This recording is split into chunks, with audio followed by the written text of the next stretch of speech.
Om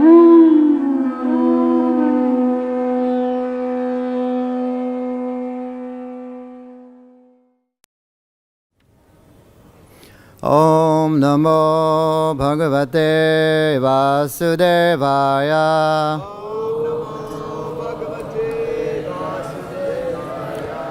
Om Namo Bhagavate Vasudevaya.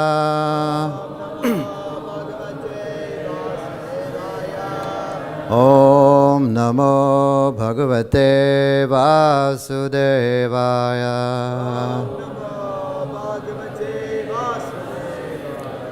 Narayanam namaskritya Naram Chaivam Narottamam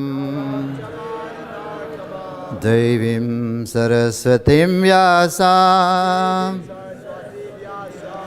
Tato Jayamudhiraye Nashta Prayesho Bhadresho Nityam Bhagavata Sevaya Bhagavati Rutamasloke Bhakti Bhavati Naistike.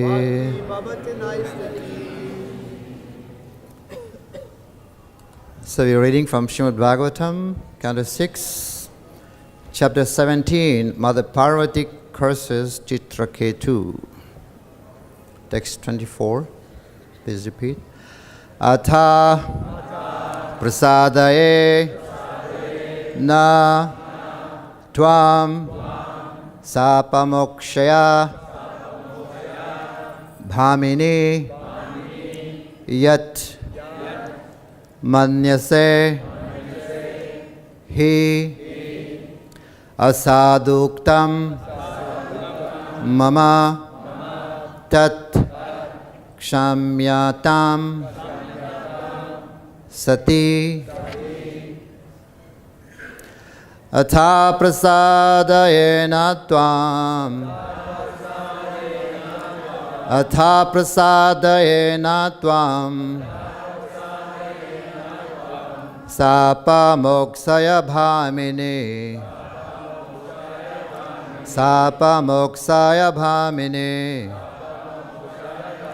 yan manyase yasaduktam yan manyasya saduktam mama takshamyatam sati mama takshamyatam sati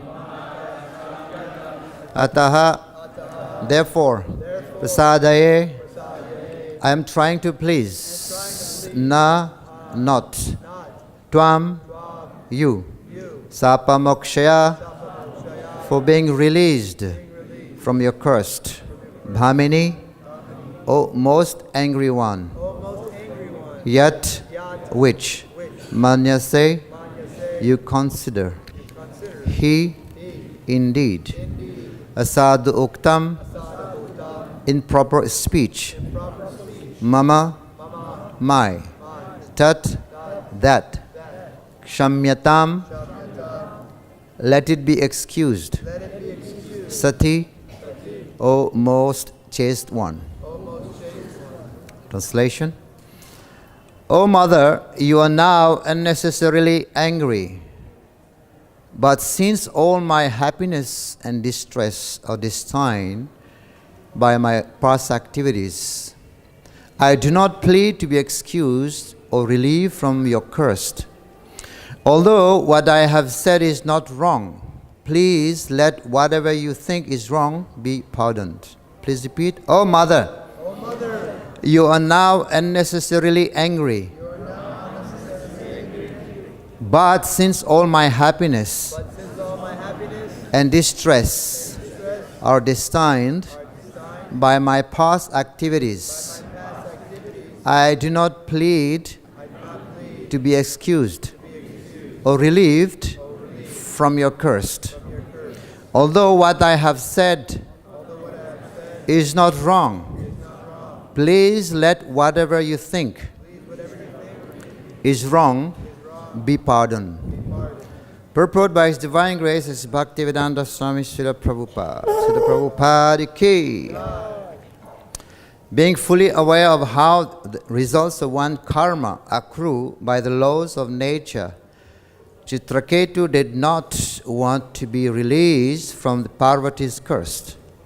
Nonetheless, he wanted to satisfy her because, although his verdict was natural, she was displeased with him. As a matter of course, Maharaj Chitraketu begged pardon from Parvati.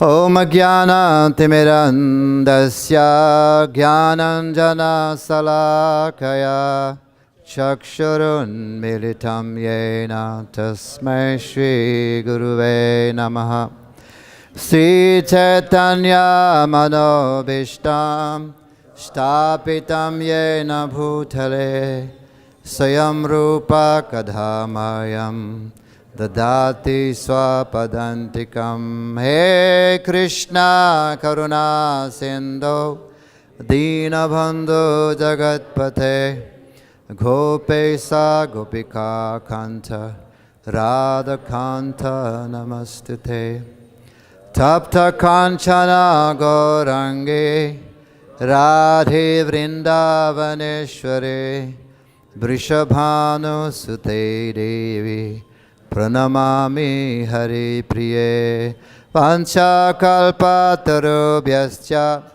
Kripa Sindhu Bhaivacha Paditanam Pavanebhyo Vaishnavebhyo Namo Namaha. Jai Shri Krishna Chaitanya Prabhu Nityananda Shri Advaita Gadadhar Shivasari Gaur Bhakta Vrinda.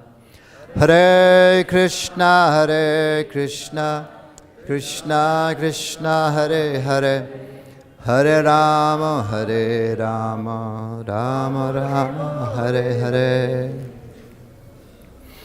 Oh Mother, you are now unnecessarily angry, but since all my happiness and distress are destined by my past activities, I do not plead to be excused or relieved from your curse. Although what I have said is not wrong, please let whatever you think is wrong be pardoned. Hare Krishna. Hare Krishna. So this is the continuation of the dialogue between Chitraketu and Mother Sati. He's saying that since my happiness and distress are destined by my past activities,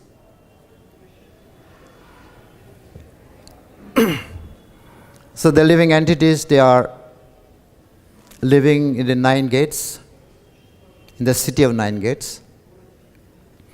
And they also do not create activities, and they also don't create the reaction, the fruits of the activities. And the Lord also doesn't assume anyone's sinful or pious activities. And the living entities, because they are spirit soul, and they also have the power to desire by their own will. And actually the Lord fulfill the desires of the living entity, and the Lord is not responsible for that. And also the Lord does not interfere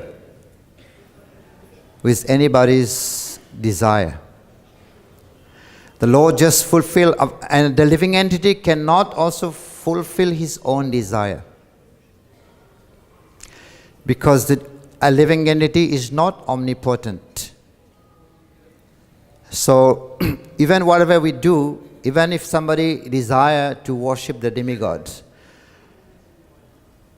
even the demigod cannot inspire the living entity to worship them. It is actually, it's the Lord who actually satisfies the desire of the living entity. So here, Chitraketu is saying that my happiness and distress are destined by my own past activities. So this is karma. We understand this is karma. Different types of karma. And the same Chitraketu, he was previously lamenting when his son died. Now he is enlightened by the Supreme Lord. He is saying that my happiness and distress are destined by my own past activities. Recently, he desired to have a son, and he was taking care of his son. And then the co-wives, they were neglected. In fact, they were neglected, and then they went and then administered poison to that son, and the son died. And when the son died, he was lamenting. And when his wife came and saw that the son is lifeless, the eyes were turned upward, means the son was lifeless. And when the wife was named Krita Duty, she was crying, she was lamenting. And the lamentation grew like blazing fire. And she was crying and she fell on the ground. And then she started to speak to the Lord, addressing the Lord. Of course, Jai Shri Shri Radha, Shri Shri Radha Sham Sundara ki, Krishna Balaram Shri Gonitai ki. And she said, "O Creator, you are inexperienced. You are not intelligent. Because how is it possible for a son to die before the father? Because a father is born first, then the son. So surely you are very inexperienced. You are not intelligent. And it seemed that you are also acting against the laws of creation, against your own law, in opposition to the laws of creation. How is that possible for a son to die first? Because father is born first. According to her, father should die first. And then she said, "Oh yeah, if you are determined to act against the laws of creation, then certainly you are the enemy of the living entities. And you're not merciful." So this is a way she's trying to understand what is karma. This is a wife. And then she said that, "Oh, you may say, you may say there is no such law. Who is going to die first? That doesn't exist." So then she said that if you're determined to act against that law, then you're certainly the enemy of the living entity. And then, why would people, if karma determines everything, then why would people raise children? If karma is so strong, and then there is also no need for God. There's no need for God. If karma determines everything, if karma is so strong, and there is no need for a controller. That's what she said. Then people will not be interested to raise children, because the bond of affection is disturbed by the laws of karma. And since you have cut this bond of affection to raise a child, then certainly you are unqualified. You're not merciful. You're not expert in creation. That's how she was lamenting creature duty. So, but now, same husband, she's saying that since all my happiness and distress are destined by my past activities. Of course, activities, Krishna Bhagavan explained in Bhagavad-Gita, Yagyartat karmano nyatra lokoyam karma bandhanat. So action has to be performed as a sacrifice for the pleasure of Vishnu. Otherwise, work causes bondage. Work has to be done as a sacrifice for Vishnu. Otherwise, work causes bondage. This is like sometime when we go on parikrama, parikrama barefoot. Devotees sometimes go on parikrama barefoot, and then they get pierced by thorn, the foot, pricked by thorn. And how do they take it out? They take it out by another thorn, isn't it? Or some needle, some pin. It's like thorn. So one thorn is a cause of suffering, and the other thorn is a cause of relief, isn't it? One is a cause of suffering, another thorn is a cause of relief. Similarly, action is a cause also, bad action is a cause of our suffering. And good action, devotional service, become the cause of relief. It's amazing, it's very interesting how the laws of karma works. Avanti Brahmana from Bhagavatam, he understood. Avanti Brahmana, he was a Brahmana. He was very opulent. And Avanti Brahmana, he was also very greedy and miserly person. And he was also lusty. But he was opulent, he was very, very rich. But he at the end, all his accumulated wealth or endeavors, he completely lost everything. He became very, very much bankrupt. And even his family members left him. And so much so that in his heart, it was a kind of strong feeling of renunciation. Then he became a sannyasi. And then when he became a sannyasi, he started to go begging door to door. And then he was very much insulted by the people. Some of the people, they could not recognize him, but he became a sannyasi. And some of them, they took his danda and beat him. And while he was eating, they would come and pass urine and spit on his head. Very horrible. And then, you know what he said? He said that these people are not the cause of my suffering. They are not the cause of my suffering. I am getting what I deserved. In fact, in this world, we don't get what we want. We don't get what we want. We get what we deserved. Isn't it? We are born in a kind of family according to what we deserved. We get married to a wife, to a husband, according to what we deserved.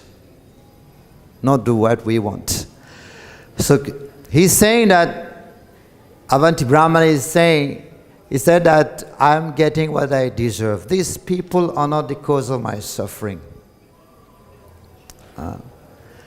And he went further, he said that not even my action, not even the demigods. I'm not suffering because of the demigods. And not because of grahas, of the planets. Sometimes we say due to some influence of different planets, we are suffering. So they are not the cause of my suffering, not even the planet, because I'm a spirit soul. He said, not even time. The time is not the cause of my suffering. But at last, then he said also that sometimes, when you eat, it happens that you bite your tongue. Isn't it happen? You bite your tongue. It's very painful, isn't it? So while eating, if you bite your tongue, then who is to be blamed? It's painful. You bite your own tongue, and who is to be blamed? So he said like that. If sometime you're walking and then your right leg hit your left one, and it's painful, who is to be blamed? So he's saying that. He said like that. It's your own karma, your own activities. He's responsible for that. So he said, they are not the cause of my suffering. I'm suffering right now, but they are not the cause of my suffering. What is the answer? He said, my mind is the cause of my suffering. This mind is the cause of my suffering. I'm suffering because of my own mind. In this world, I'm here and because of my mind. It is true. Everything, the mind behind everything, all the problem, the mind is a culprit. So, of course, he understood. Avanti Brahmana, he was very, and that story is being told by Krishna himself to Uddhava. At the end, he said that he was very confident. He became so advanced. He was very confident. He said, "Aham Trishami, I will cross this world." He was very confident that he will be able to cross this material world, not because of false ego, because of humility. He said, "Aham Trishami, Brahmarshibhi, I will cross this world by following in the footsteps of the previous acharyas." That's what he said. Sometime when you go to the forest, you find some forest, some small pathways. Pathways, small pathways. What does that mean? It means that some people has crossed over that. They have gone through that. And if you take the path, you will surely reach your destination. So, if we are the first person, then there is some doubt. So Avanti Brahmana said, I will cross over this world. He was confident by following in the footsteps of the previous acharyas. So Avanti Brahmana understood how the karma is very, in Bhagavad-Gita explained the karma or intricacies of karma is very, very difficult to understand. And he begged for forgiveness, although he thought that he was not wrong. Chitraketu, he thought he was not wrong. But he said he begged for forgiveness from Parvati. In fact, when somebody is being criticized, blasphemed, from the nectar of instruction, they explain that there are three ways. When somebody hears blasphemy of a devotee, first, one should try to defeat by philosophical explanation the offender. And if one cannot defeat, then he should give up his body. I think Parvati herself did that once, isn't it? When she went to Daksha, there was Yagya. She could not defeat her father because her father was not speaking, trying to neglect her. And the third way is to leave the place and go. But Parvati chose the second one. She gave up her body. And she could not go back because she came without the permission of of Parvati. But of course here, Chitrakiti was cursed, and offense Vaishnava aprad is very, very dangerous. It's called Hatimata, the offense of a mad elephant. Why mad elephant? Why not a lion or tiger? Because lion, the mad elephant, is the most dangerous animal. A lion can kill one or two people, but a mad elephant can destroy a whole village, whole garden. And that's why the offense of the Vaishnava aprad is considered to be Hatimata. The offense of a mad elephant is called like that. And we've seen also from Bhagavatam that many instances where is also Vaishnava aprad, like Sobari Muni. He offended Garuda by cursing Garuda. And then he fell down from his position, Sobari Muni. Sobari Muni was doing tapasya, he was doing meditation. He was smarter, he was thinking, this Vishwamitra, he fell down because he was doing tapasya on land. I will go in water. And he wanted to do the Yamuna and doing tapasya. And there, just by seeing, contemplating, or seeing two fish, they were not human being. In fact, who would fall down just by seeing fish? You know, it's not because of fish.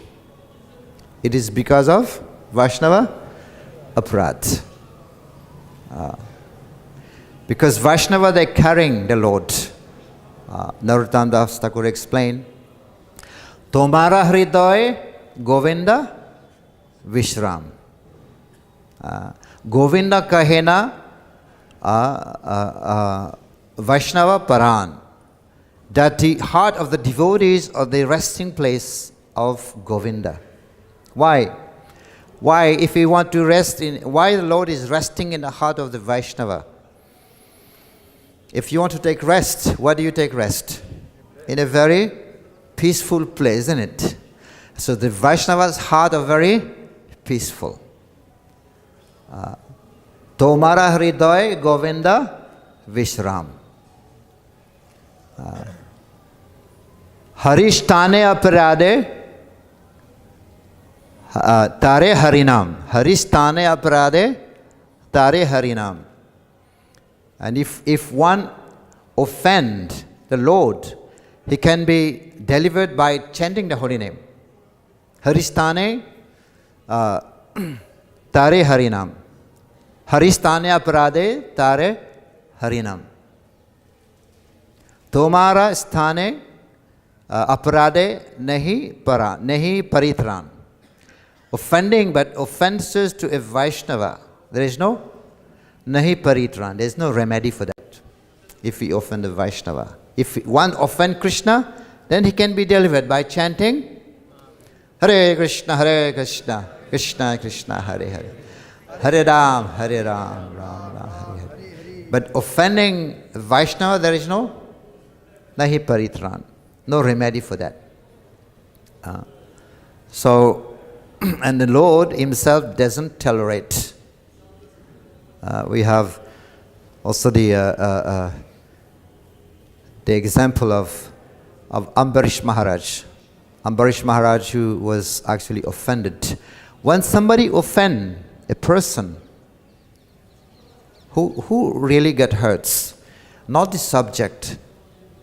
The subject actually, in fact, not the object. You know, and when somebody trying to offend someone else, it is not the object who is hurt. It is the subject himself. So, and then Durvasa Muni, he went to Lord Vishnu to beg for forgiveness. And Lord Vishnu said, I am completely dependent on my devotees. I cannot forgive you. If you really want to be forgiven, you have to go to Ambarish Maharaj himself. And my devotees are very much dedicated to me. They have left everything. They have renounced everything. So they're very, very dear to me. And when I perform my pastime, it is for their pleasure. And my devotees cooperate with me in my pastime. So I'm completely dependent on my devotees. That's what he said. And then he said also that my devotees, they don't desire liberation. We're singing daily here. Varam deva moksham na moksham varimba na chanam brineham varisadapiya idam deva purnata gopala balam sadame manasya virastam kimanye. He's saying, Vishnu is saying, and also Lord Shiva also will be saying the same thing in a few verses after. He said that devotees that don't want any liberation. They don't want anything. Varam deva mokshamna. I don't want any types of liberation. Even the liberation which is obtained by the process of the 9 processes of devotional service. I don't want liberation. And what does he want? The form of Bala Gopala ever manifest in my heart. That's what he wants. So, this is why Lord Vishnu is telling to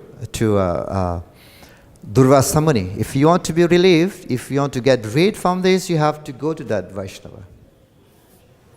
Because the Vaishnava, they are carrying the Lord within their heart. So, Tumara Hridoy Govinda, I've said, Govinda Vishram. Oh, hey Vaishnav Thakur, Dayara Sagara. Amito Kangala. Amito Kangal. I am Kangal. Amito Kangala. Krishna Krishna Boli. Daitava Pachi Pachi. I am Kangal. I am wretched. I am poor. I am running after you, O Vaishnava Thakur. And you have the power because Krishna belongs to you. That's what Bhaktivinoda Thakur said. O Vaishnava Thakur, Krishna belongs to you. And you have the power to give me Krishna. Amito Kangala. Krishna Krishna Boli. I'm running after you, calling Krishna because Krishna belongs to you. So this is a Vaishnava. And Lord Shiva is Vaishnavanam Yatha Sambho. It's the greatest, the highest Vaishnava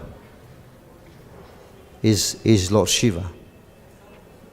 So offending such a Vaishnava is very lamentable. And Chitraketu is saying here that I do not plead to be excused or relieved from your curse.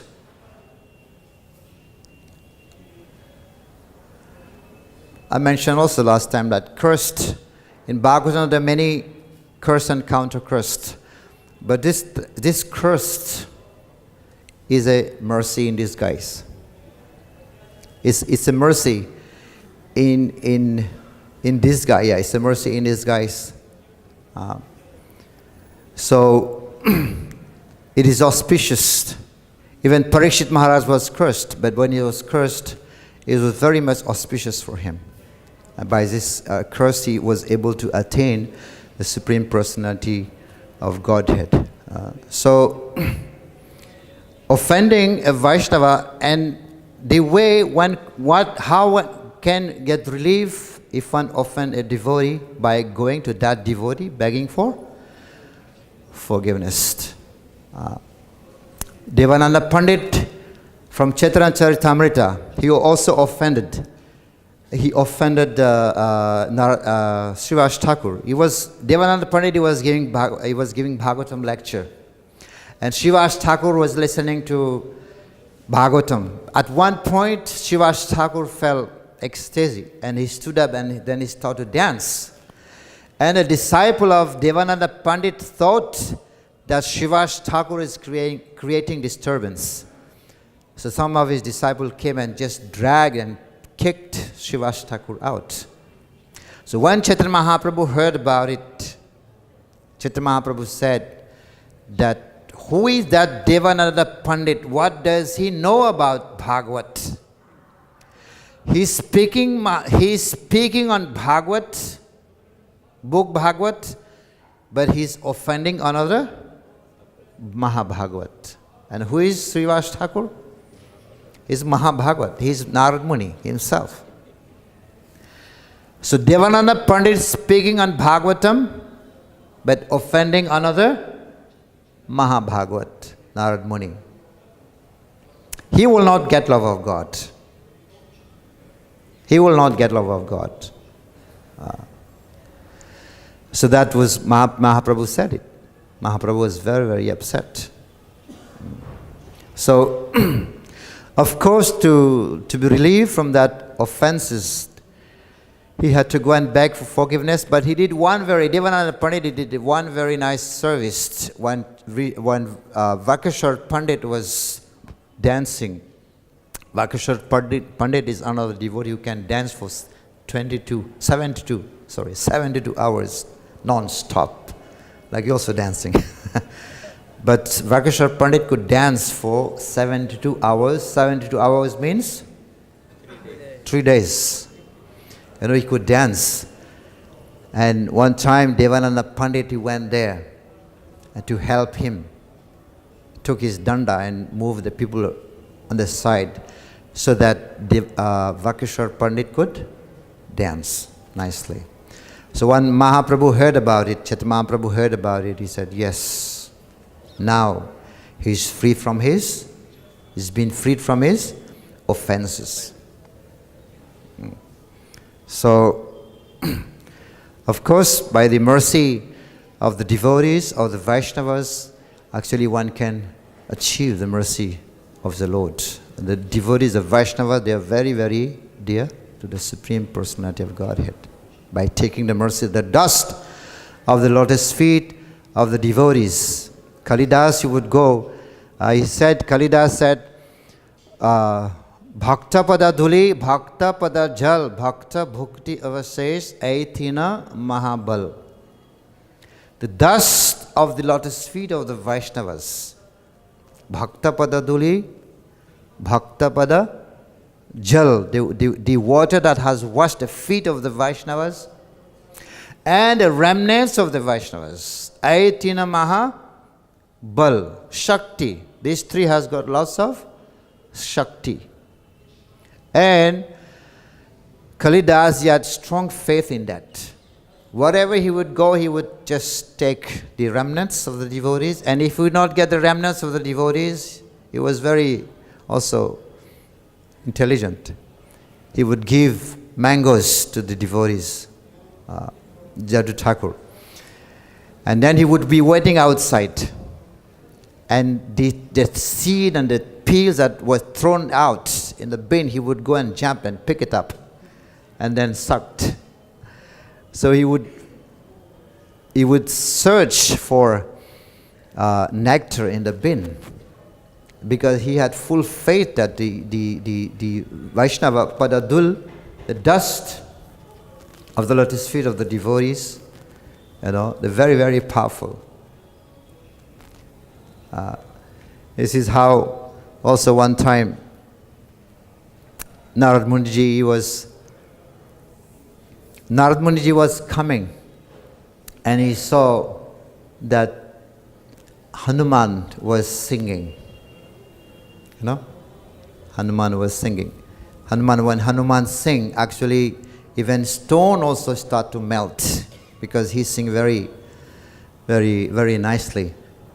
So one time he was coming and he saw Narad Muni was singing, and then he told Hanuman was singing. Narad Muni told him to continue singing. And Narad Muni was there. He placed his veena on that stone, and even that stone was melting. And what happened when Hanuman stopped singing and the stone became solid again, you know? And Narad Muni's veena got stuck in that stone, and he was trying to pull his veena and could not get it out. And he said, "Hey Hanuman, you have to continue singing." And Hanuman said, hey, bye-bye, I'm going. And he just rested, he went home. And Narad Muni followed him. And he came home, and his father was at home, Pavandev. And he launched a complaint to Pavandev, I told your son to continue singing, my veena got stuck. While he was singing, the stone was melting. I placed my veena on that stone and my veena got stuck.